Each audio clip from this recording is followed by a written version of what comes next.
It's 8:20, Big 550 KTRS, 20 after 8, 40 minutes to 9 o'clock. Kelly Jackson, we check in with Gail Pennington, TV critic extraordinaire. Good morning, Gail Pennington. Good morning. It's good to all be back together again. It is. It is back together Today's your again. big TV debut, huh? Yes, as I read about in Gail Pennington's column. I think you may have read about it in Joe Holliman's column. Yes, I did read about it in Joe Holliman's column. Yeah, Joe Holliman's not even Whatever. on this. Yeah, Joe Holliman, I like you. I'm not so crazy about. You could have given me a little love. You could have thrown me a little bone since we're on TV now. But whatever. Maybe someday. Maybe when I have on Holliman's toes and these sort of things. Well, here's the deal. Once when they release the month of February of shows on Netflix, then maybe you'll write about us. You mean you guys are going to be on Netflix starting in February? Right, exactly. They're just going to release all Gail's the shows. Like, really? All right, let's talk a little TV. I really want to see. There's a couple of shows here I want your opinion on. First of all, is this Empire on Fox? That looks really good. It's interesting and different, and somehow it's just not as good as you think it's going to be. Or as you hope it's going to be. Right. I hope I'm wrong, but I was not totally won over by it. I like the music, maybe. Maybe I like the music. Or the This premise of the stars thing. Of course you would like the Terrence music. Howard. It's called Empire. Yeah. And it stars Terrence Howard as the head of a hip-hop empire who gets bad medical news and starts to figure out how he's going to get his family in order. I saw the previews, but I didn't What see it. What did you think about the reviews, Kelly? It looks pretty intense, but almost a kind of overacting, and maybe. Yeah, that was sort of my issue with it, too. All right, that's Wednesday on Fox. Wednesday on Fox. What's this Babylon on Sundance? I have not previewed Babylon, but it looks really good. It does look really good. It's a British series because those are always the best. Right. It was produced by Danny Boyle, who did Slumdog Millionaire, which was a movie I really liked. Yeah. And it's about a woman who's hired by the British police as a PR expert to sort of modernize them. Yeah. I saw the previews in my week-long vacation of watching every Law and Order I haven't seen on Sundance. Well, that was clever cross-promotion, wasn't it? Yes, it was. So Sundance getting into the original content game? Yes, they've had several really good things. Okay, good. All right, so that's on Sundance on 9 p.m.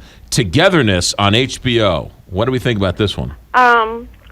It fits in with girls. Premieres next Sunday, and it's with girls, and right in that comedy block, and it's funny. It's about two couples who are living in the same house. It's not not what you think. Yeah. Because I know what you're thinking.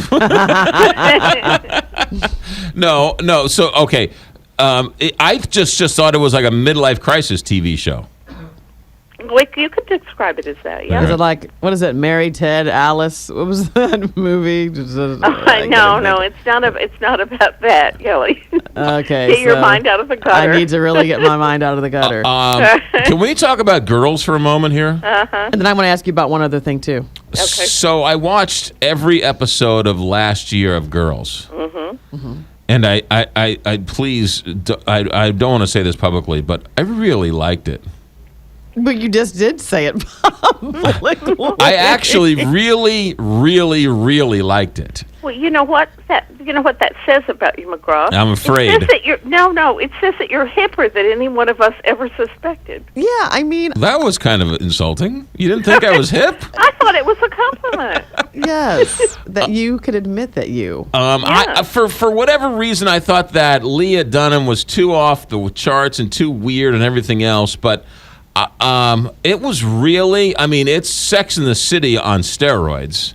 And I've got some issues with it, but I actually thought it was kind of good. It kept my interest, and I ended up, they had some marathon on it, and I recorded them all and sort of watched them throughout the break. Speaking of marathon, I was going to say, Gail, something I know that you loved. I watched it when I was in Europe on my last day. Fargo on Netflix, which you can't get here in the United States. You can't see it. Yeah, at least on Netflix. Yeah, you can. That's how I saw it. No. No? No. All right. You can't. Okay. But so you watched every bit of it? Gail, girl, it was the best. Yeah. Am I right about it? My favorite show. Yeah, it was great. It was great. Yes. It was tremendous. Outstanding. All right, so Girls starts this weekend. This Togetherness on HBO. Glee starts Friday. They moved it to Fridays? Glee starts Friday, moved to Friday for its final episode. Can't believe you didn't think I was hip. I watch Glee. How And- much more hip can I get? And you also wrote an article on Downton Abbey, which I've DVR'd. I haven't watched it yet. Oh, you haven't watched it yet? No. Well, my review of I've watched the whole season because they sent me the whole season. What was I going to do but so watch jealous. the whole season? So, thumbs up. Will Yes, Downton yes. Abbey fans enjoy? But I think I've lost all judgment where Downton Abbey is concerned. You gave it 4 stars. I just love it. There's nothing. I don't know what it can do to make me not love it, but I hope I haven't jinxed seasons. Does it? Because there's a ton of fans out there. I have a hard time getting past the British accent. Oh, that's what I love. Well, yes. If you binged on it, maybe you could. That would help. Yeah. All right, fair enough. I understand every word. I don't think their accents. Yeah, are it's not particularly too difficult. overly. Maybe I'm just too hip. Oh, maybe that's it. No? All right, good. Anything else, Gail, we should be paying attention to? Well, I'm heading for Los Angeles next week for the Winter TV Critic meetings. Oh, you going to talk to Stan Kroenke while you're out there? I may have to boycott all of Los Angeles. I don't know. Okay, so what is this? What is this trip to Los Angeles? This is the mid-season previews. Okay, I'll see the new network stuff. good. So you'll be able to inform us on all the bad stuff. I will, but I will not be able to be with you next Monday. Okay. Yeah. All right, because you're busy building a stadium in Inglewood with Stan There you Kroenke. go. All right. All right. Well, lastly, this Marvel's Agent Carter. Oh, right. I wondered why you skipped over a superhero show. This is Marvel's Agent Carter, Tuesday on ABC. It fills in between the two halves of the season of Agents of S.H.I.E.L.D. Uh-huh. And this one is set right after World War II. It's about a woman spy. And I'm not familiar with Captain America, I'm sorry to say, but she's a character from the Captain America series. Uh-huh. I thought they didn't make it available for preview. They showed clips, and I thought they were pretty good. All right, there you go. Empire on Fox, Togetherness on HBO, Babylon on Sundance. Ladies and gentlemen, that is Gail Pennington, TV critic extraordinaire, headed off to Los Angeles for the mid-season TV show. We'll watch Glee, and we'll watch Girls, and in 2 weeks, we'll tell you all about it. I hope you guys look really pretty today to be on TV. We do what we can. With Joe Holloman. Joe Holloman was here. He got the full scoop. Gail, have a good week. Have a good trip. Bye, guys. All right. Take care. Gail Pennington here, stltoday.com. That's where you can read her, STLtoday.